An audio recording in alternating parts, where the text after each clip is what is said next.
I'm Sarah from Heirloom Creations, and I'm doing the ruler of the month, and this month it's using the twister ruler. There's actually two of them.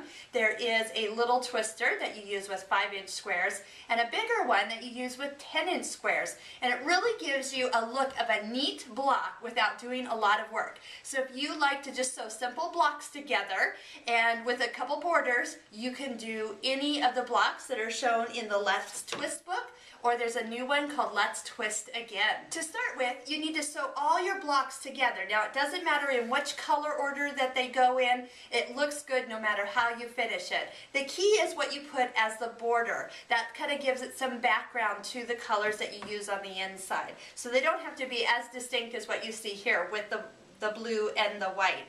On the twister rulers, there is a cattywampus X on them.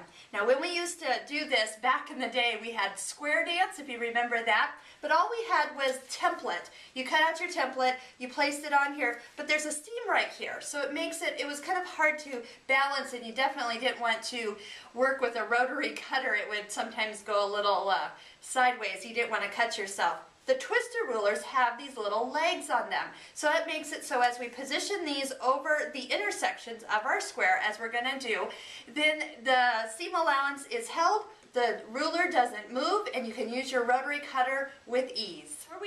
Now, before we start cutting, I want to show you that when we cut this all the way down to all the twister blocks and sew them back together, it's going to reduce in size. So you can see we're about 25% smaller than what we started with. So you need to plan ahead for your finished projects. Now, of course, all the books and the patterns for this ruler is going to have that predetermined for you. But if you're doing it on your own, you got to allow for that extra shrinkage.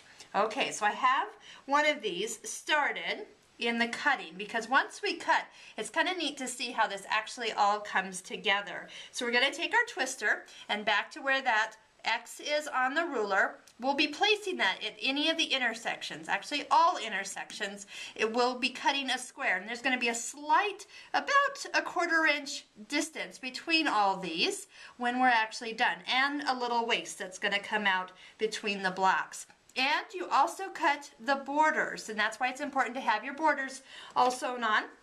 That is going to actually be the background colors when you see this all done.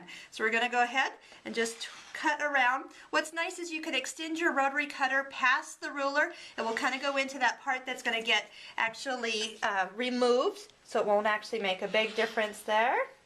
And okay, now for the twisting to begin. And you probably want to have some sort of design wall or even an area that you'll be working with, so these do not get mixed up into any unnecessary order here. So watch as it comes together.